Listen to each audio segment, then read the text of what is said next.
તો પોરબંદરના મેળામાં વરસાદનું વિઘ્ન ઊભું થયું છે, જેમાં સમગ્ર જિલ્લામાં વરસાદી માહોલ જામ્યો છે। પોરબંદરના મેળાના ગ્રાઉન્ડમાં પાણી ભરાયા છે। વિવિધ સ્ટોલના મંડપ પણ ધરાશાયી થયા હતા। પોરબંદરમાં 5 દિવસીય મેળાનું આયોજન કરવામાં આવ્યું છે।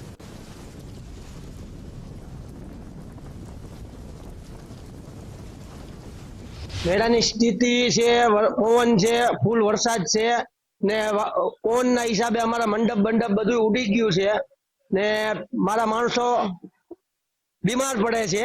વરસાદના હિસાબે તાવ આવે છે, તાડ લાગે છે, એવું બધું થાય છે। અમારી માંગણી એવી છે, અમને અમારા પૈસા આપી દે એટલે અમે અમારા ઘરે પોતપોતાના વયા જાય। રાજકોટ બાદ પોરબંદરના જન્માષ્ટમી મેળામાં વરસાદનું વિઘ્ન બન્યું છે।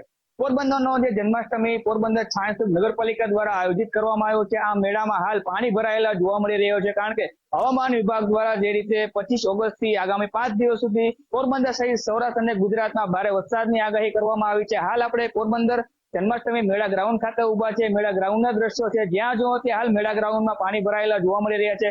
વિવિધ સ્ટોલો હતા, વિવિધ સ્ટોલના મંડપ પણ ધરાશાયી થઈ ચૂક્યા છે। ઉપરાંત જે નાના ધંધાર્થીઓ છે તે પોતાના માલ સામાન લઈને પરત પોતાના ઘરે રિક્ષામાં માલ સામાન લઈને પરત ફરી રહ્યા છે, કારણ કે હજુ પણ હવામાન વિભાગ દ્વારા આગામી 48 કલાક અતિ ભારે વરસાદની આગાહી કરવામાં આવી છે।